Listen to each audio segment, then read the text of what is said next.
Well, if you're meeting with us for the very first time, then we want to encourage you to fill out a visitor's card at the end of our service today. We will have a couple of our men go around the room and collect up those visitors' cards. We just want to get in touch with you and find out if you have any spiritual needs at all, and to thank you for coming and worshiping with us today. Again, if you have a spiritual need, please let us know. We'd love to sit down and have a Bible study with you. That is all that we wish to offer you, is the simple and pure Word of God. We hope to do that together this morning as we continue our worship in a time of study together. But I will begin by asking this question: what consumes the predator? In all the nature shows that we watch on Discovery Channel or Animal Planet, everything is eaten by something else, you discover. The small bug gets eaten by the bigger bug, which gets eaten by the spider, which gets eaten by the bird, which gets eaten by the small cat, which gets eaten by the bigger cat. And eventually even the lion himself dies, and the bugs and the worms consume him. What consumes the predator? We live in an age of unprecedented exposure to sex scandals, to abuse in the workplace, to domestic violence, to exploitation. And perhaps it's just a case of technology and information moving so quickly, because I highly doubt that the rate at which people exploit and manipulate each other is really higher than it's ever been. But because of the way that media and technology work to keep these things in the forefront of our minds, it certainly seems like this is an unprecedented age of sex scandal. And I don't mean to make light of it at all, but when you live in a world where you can't even trust Matt Lauer and Bill Cosby, when you can't trust celebrities and politicians, when there is nobody who seems to be off limits when it comes to sex scandals, you know that we have a major problem in our culture. And it seems like every other day we turn on the news or look through Facebook or look through Twitter, and there's somebody else, somebody that you never would have guessed, never that you never would have thought that that person could possibly be as sick and disgusting as they seem to be based on the allegations. And there's just somebody else every other day shocking us and reminding us that this has always been a problem. And it's always been too easy to sweep it under the rug, culturally speaking. So I would say that for the most part, it is a good thing that so much of this is being exposed.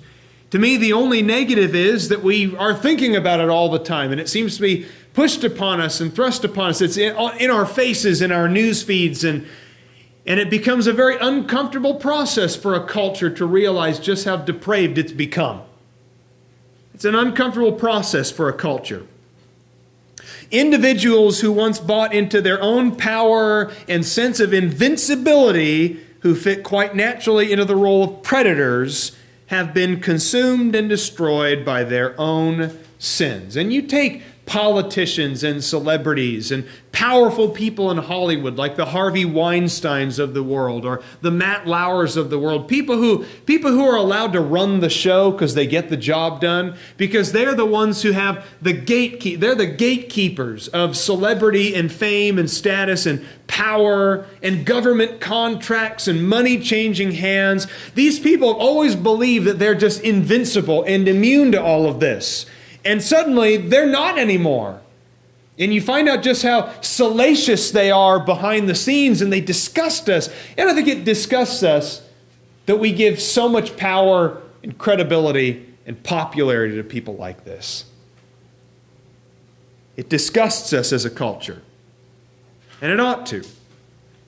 And it's a reminder that we've always known this, that Peter, the apostle, long ago said the same thing about sin, as he writes in 2 Peter chapter 2, 2 Peter 2 verses 18 and 19, where it says, "For speaking out arrogant words of vanity," I mean, to me, that's the Hollywood bigwig right there, isn't it? Speaking out arrogant words of vanity, to me, that's the politician who thinks he's untouchable, who thinks he can touch everybody else in an inappropriate way, but he and his career are untouchable.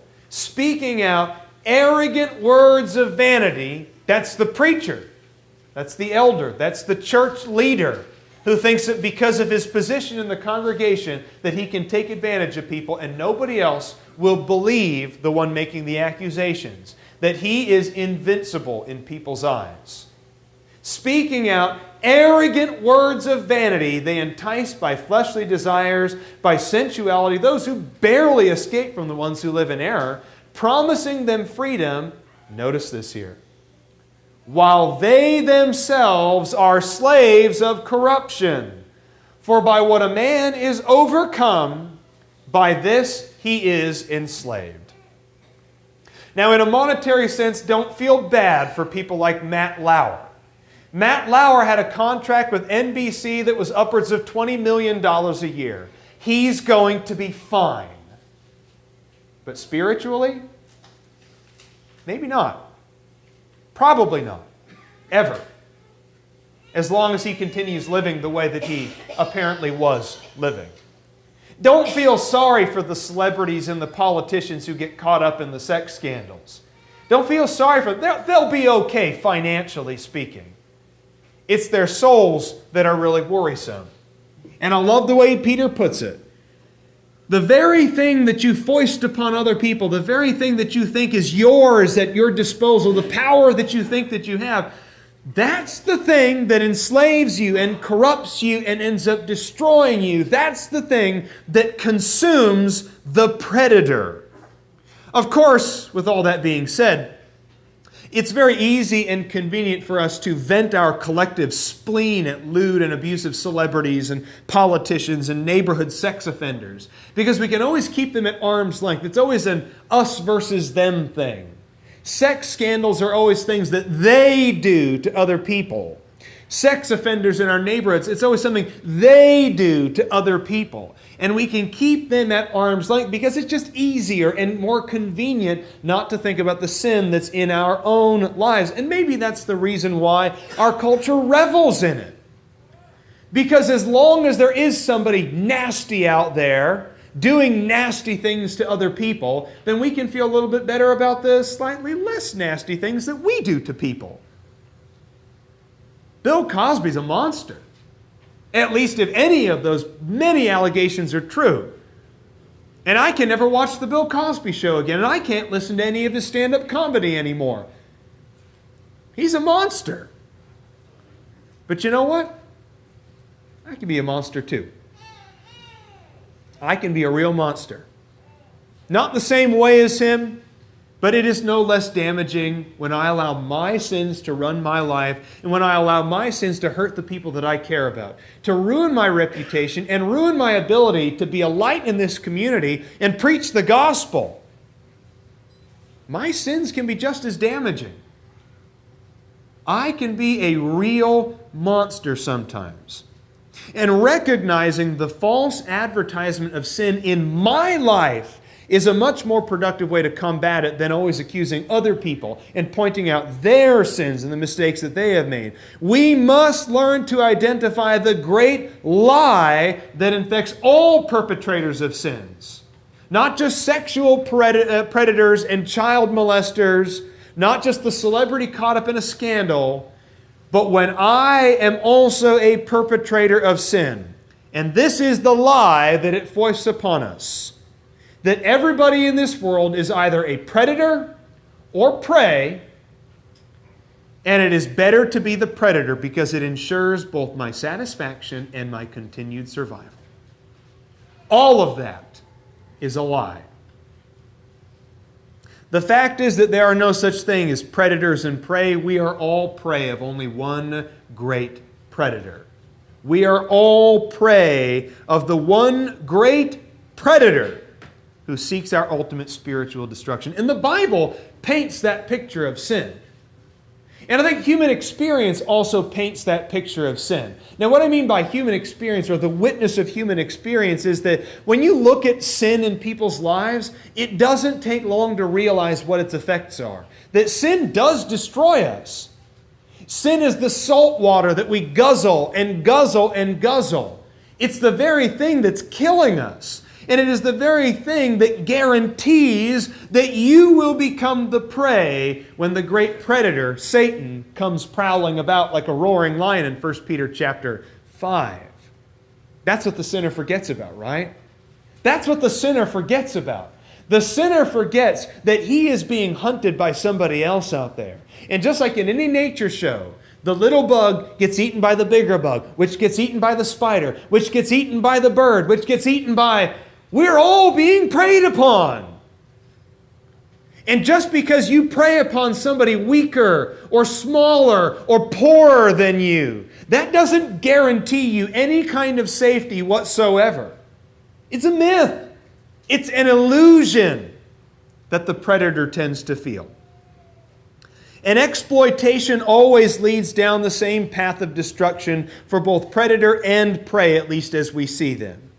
Exploitation promises satisfaction, but only delivers self-loathing as well as frustration and the abiding pain that somebody feels when they've been violated. And a biblical example that is found in 2 Samuel chapter 13. Please turn with me, if you will, to 2 Samuel 13. And notice the way that this drama plays out in an incredibly heartbreaking, heart-wrenching story of violation.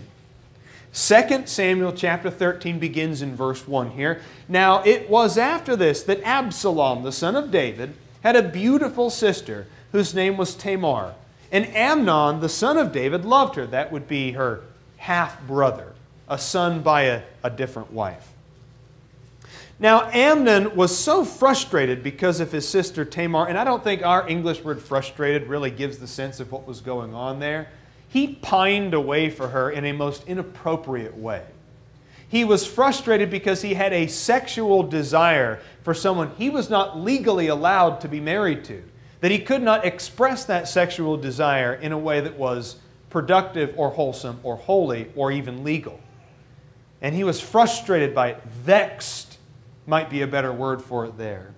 And he was so frustrated because of his sister Tamar that he made himself ill, for she was a virgin, and it seemed hard to Amnon to do anything to her. And of course it would seem hard, because he knew that Absalom would disapprove and probably kill him. He knew that his father David would disapprove. He knew that it wasn't right in the eyes of Israel. As Tamar points out later on, she says, this thing that you want to do to me, this isn't right. People in Israel don't do this. They don't do this. But Amnon had a friend. Oh, there's always a friend who chimes in. Always a friend with a good idea, whose name was Jonadab, the son of Shimea, David's brother. And Jonadab was a very shrewd man. And he said to him, "O son of the king," that's how you want to ingratiate yourself to people, right? "I know the secret to satisfying you, and I'm going to butter you up a little bit while I'm at it. O son of the king, why are you so depressed morning after morning? Will you not tell me?" Then Amnon said to him, "I am in love with Tamar, the sister of my brother Absalom." Is it really love that he's feeling? Not love as God would define it, at least. Jonadab then said to him in verse 5, "Lie down on your bed and pretend to be ill.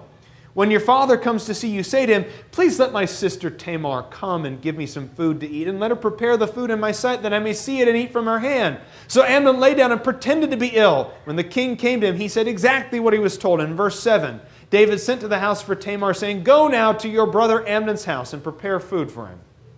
So Tamar did exactly that, and she brought the food. And in verse 9, she took the pan and dished it out before him, but he refused to eat.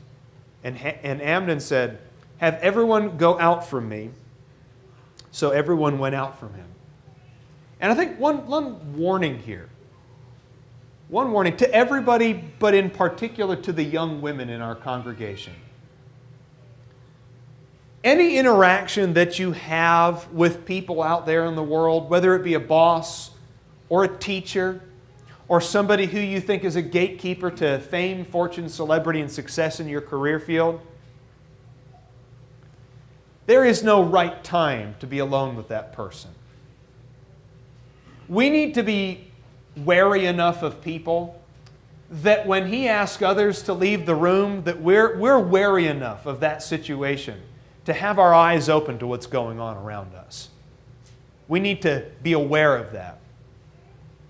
And Amnon said to her, "Bring the food into the bedroom that I may eat from your hand." So Tamar took the cakes which she made and brought them into the bedroom to her brother Amnon. In verse 11, when she brought them to him to eat, he took hold of her and he said to her, "Come, lie with me, my sister." But she answered him, "No, my brother, do not violate me. For such a thing is not done in Israel. Do not do this disgraceful thing." However, it says in verse 14, he would not listen to her. Since he was stronger than she, he violated her and lay with her. And verse 15. Verse 15 is the clincher, isn't it? Because verse 15 shows us the effect. He forced himself upon her, and in verse 15, Amnon hated her with a very great hatred. For the hatred with which he hated her was greater than the love with which he had loved her. And Amnon said to her, "Get up and go away." Later on, the text describes her as desolate. Perhaps for the rest of her days, she remained a desolate, violated person. Isn't it interesting then? We talk about it like it's some new thing, people getting caught up in scandals like this, exploitation in the workplace, sexual harassment, like it's some new thing. You know, mankind hasn't really changed a whole lot, has he? We haven't evolved. We haven't advanced. We're not wiser or smarter. The same thing that motivated Cain to murder his brother. The same thing that motivated Amnon to rape his half-sister. The same thing that motivated Herod to marry a woman that he was not legally allowed to marry and then to have John the Baptist's head chopped off in spite. It is the same in our hearts as well when we commit sins. A lot of sins just begin with an inkling. We think that we can control it, and perhaps for a time we feel successful. But the problem with sin is that it always grows, and sin always becomes unmanageable, and sin always takes on a life of its own. You can read in Ezekiel chapter 16, for example, that sin always offers us the free sample. Sin always offers us a good deal. It always offers us a bargain. But eventually the deal flips against you. Ezekiel chapter 16, verse 27. "Behold, now I have stretched out my hand against you and diminished your rations. I have delivered you up to the desire of those who hate you, the daughters of the Philistines who are ashamed of your lewd conduct." He says in verses 28 and 29, "You played the harlot," speaking of Judah. "You played the harlot, and you had many harlotries." In verse 30, he says, "How languishing is your heart, while you do all these things, the actions of a bold-faced harlot. When you built your shrine at the beginning of every street, made your high place in every square, in disdaining money, you were not like a harlot, you adulterous wife, who takes strangers instead of her husband." Now, here's the key. Men give gifts to all the harlots, but you give your gifts to all your lovers to bribe them to come to you from every direction from your harlots. Thus, you're different from the women in harlotry in that no one pays the harlot or plays the harlot as you do, because you give money and no money is given to you. Thus, you are different from even harlots. What seemed like a good deal at first, this life that Judah wanted to live, of selling herself to all the different gods of the world, the idols, selling herself to the nations around her, hobnobbing with the great kings of the world, that was spiritual adultery to God. And he said the difference between you and a prostitute is at least the prostitute walks away with something in her pocket. You're the opposite, though. You've committed all the same deeds, but you paid them. What started as a good deal ended up becoming a really bad deal for you. And that's how sin is. Sin always says, hey, we want to give you a little taste. Let's start you off with a little sample. Here's your free sample of sin. Enjoy, imbibe. And then it always turns around against you, and that free sample gives you food poisoning. Ezekiel chapter 23 is the same way. And for the sake of time, I'll just sum it up here. In Ezekiel chapter 23, again, speaking to Judah and Israel, the nations, God's people that had left him and abandoned him for idolatrous ways and many and sundry sins, God says there were two sisters. And one of those sisters ended up being consumed by her sin, destroyed by her very sins. She was taken away by Assyria, speaking of the northern tribe of Israel. Israel was captured by Assyria, taken away to captivity, obliterated from the face of the earth as an independent nation. And what was Judah, the southern tribes, what were they doing the whole time? They were just standing by and watching. They were watching the whole thing, and they didn't learn a thing from it. I do want to read the second part of this chapter here, speaking of Judah here, and in verse 11. Now, her sister saw this, yet she was more corrupt in her lust than she, and her harlotries were more than her sister. She lusted after the Assyrians, the governors, officials, the ones near, magnificently dressed, horsemen riding on horses, all of them desirable young men. And I saw that she had defiled herself. They both took the same way. Yet she increased her harlotries, and she saw men portrayed on the wall, images of the Chaldeans, the Babylonians. They were portrayed with vermilion, girded with belts on their loins, with flowing turbans on their heads, all of them looking like officers, like the Babylonians, the land of their birth. And when she saw them, she lusted after them. That's pornography, isn't it? That's Old Testament pornography. She saw an image, she lusted after it, and she followed it. But look what ends up happening in verse 17. The Babylonians came to her to the bed of love, and they defiled her with their harlotry. And when she had been defiled by them, she became disgusted with them. And that's how pornography plays out. That's how sin in general plays out, by the way. We see other people being destroyed by sin, and we don't learn a thing from it. We fall into the exact same traps as other people. We fall into the exact same sins as other people. And we're enticed by it. And at first we really like it. We might even feel like we love it. But at the last it bites us. And the predator becomes the prey. Sin wearies the sinner to the point that it becomes desperate and pathetic. I'm always reminded in Genesis chapter 19, in the city of Sodom, when the people of Sodom wished to violate the visitors who had come to Lot's house, those visitors strike them blind. Now, I don't know about you, but if somebody suddenly struck me blind, I might just try to find my way home and call it a day. But what does it say in Genesis 19 that the Sodomites were doing? They were struck blind, and they wearied themselves, the text says. They wearied themselves trying to find Lot's front door. Pathetic. That's what sin brings us to. Pathetic. But I'm no predator. I'm not Bill Cosby here. I'm not Matt Lauer. I'm not Harvey Weinstein. I didn't beat my children to within an inch of their life with a stick I found in the backyard till they were covered in sores and bruises. I'm not a predator. I'm not like that. But comparing my sin to another person's sin is one of the easiest ways to rationalize or justify my own sins. And while it's certainly true that the molesters and the lewd bosses and the violent spouses are in the minority in the world, sin at its core is still basically the same from person to person. Sin is sin. And all sin is, in a way, a form of predation. I am preying on somebody else. It is the manifestation of my selfish will being exerted on another. Maybe I'm exerting my selfish will on another person's property, so I steal it. Or I'm exerting my selfish will on another person's body, so I rape, or I commit adultery, or I engage in pornography. Or maybe it's the exertion of my selfish will on somebody else's will itself, where I manipulate somebody to get what I want, where I speak gossip. Whatever it is, isn't sin at its core basically the expression of my selfish will being forced upon the people around me? It's predation at its core. And whether we're talking about sin from 5,000 years ago or sin today, whether it's being committed by kings or by paupers, sin is lawlessness and sin is lust gone wild. Or like 1 John chapter 2 puts it in verses 16 and 17.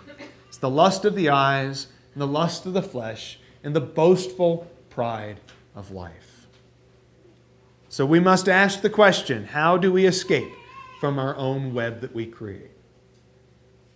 How do we stop thinking of it in terms of predator and prey and start thinking of it in terms of, I just want to be a child of God and lead others to God as well?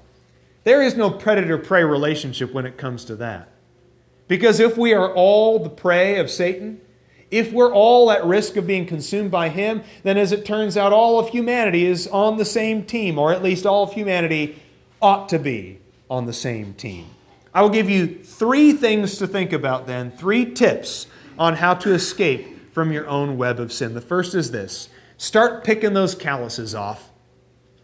The hard parts of your life where you've learned to just get used to things. You've learned to get used to negativity. You've learned to get used to lust. You've learned to get used to taking advantage of people, of hurting people, of not feeling sympathy or pity or sorrow anymore for the pain that you inflict on the people around you. We need to compare Jeremiah 8 verse 12 to Ezekiel 20 verse 43. Please go to Jeremiah. Notice here the way that it's described in Jeremiah 8 verse 12, where it says, "Were they ashamed because of the abomination they had done? They certainly were not ashamed, and they didn't even know how to blush anymore." They didn't even know how to blush. So calloused that they didn't even know how to blush. They didn't even know how to be embarrassed anymore by sin. Compare that to Ezekiel 20 verse 43, which says, "And there you will remember your ways and all your deeds with which you have defiled yourselves, and you will loathe yourselves in your own sight for all the evil that you have done." Pick the calluses off. Pick the calluses off. It's the difference between Cain and David. When Cain murdered his brother and was confronted by God about it, his main concern was, well, people aren't going to be nice to me. When they see the mark that you give me, whatever that mark looked like, they might mistreat me. He just cared about his own life. And when God sent Cain away with some sense of protection, his command was, you'll be a wanderer the rest of your days. What's the first thing Cain does? God says, you're going to wander. And what's the first thing Cain does? He builds a city for himself. Cain didn't care. He didn't feel bad that he killed his brother. Compare that to David, though. Boy, David committed a wallop of a sin, a whopper. And David felt horrible. And I think in a lot of ways became a better person as a result of his sin, because he responded with resolve and humility. Second, be honest about what led you to this point. If you repent, but go right back to the same people and the same places and the same attitudes that brought you down before, then nothing has really changed, right? Peter put it really well in 2 Peter chapter 2, in the last 3 verses of that chapter. He says, if you've escaped from the defilements, but then you just go right back to it, you're no better than a dog slurping up its vomit or a pig going back to the pigsty as soon as she's been cleaned. You just went right back. In fact, he says, you're in a worse condition than you were before. It's a worse state for you. You have to change something. We've got to start getting desperate about it, right? We have to make real changes to our lives if we think that we're ever going to break the hold that sin has on us. And the third thing is, don't go cheap on the apology. One thing that I have observed as we watch the news and everything about all these sex scandals going on, just every other day somebody else is caught up in something, accused of something. One thing that I have observed is that the apologies don't really convince me. They're not very good apologies. You hear a lot of this kind of language, or you see a lot of tweets that go out of where people say, I'm sorry if. I'm sorry if I've offended anybody. I'm sorry if I've behaved in a way that was inappropriate. You know, that word if, it's only 2 letters, but it basically undoes everything the apology is supposed to accomplish. When you're always qualifying your apologies with, I'm sorry if I've offended anybody, or if you place the blame on somebody else by saying, I'm sorry that you were offended. Well, you're not really apologizing then.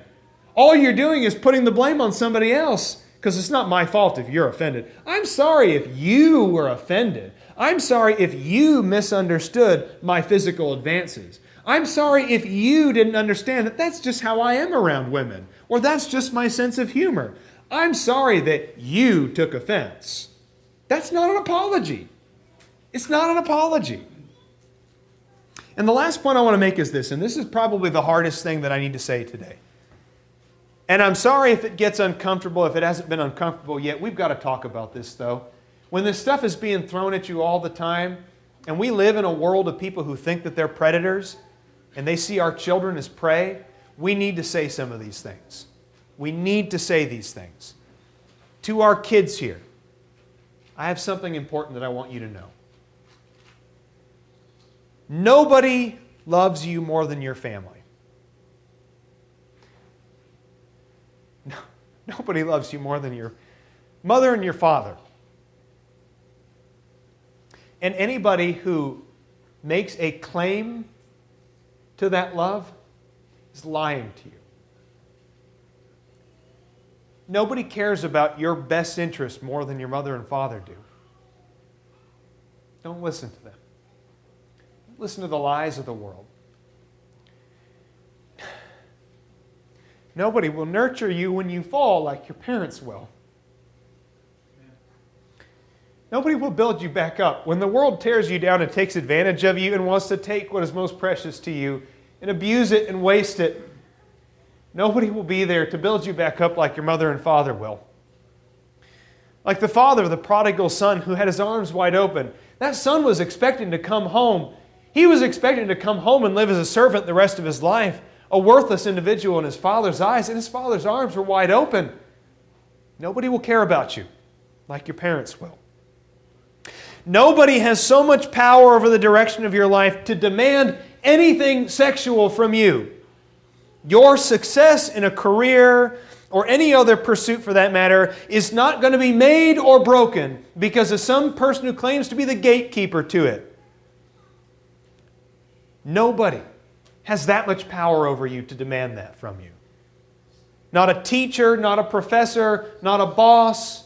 Nobody has that right and that much power.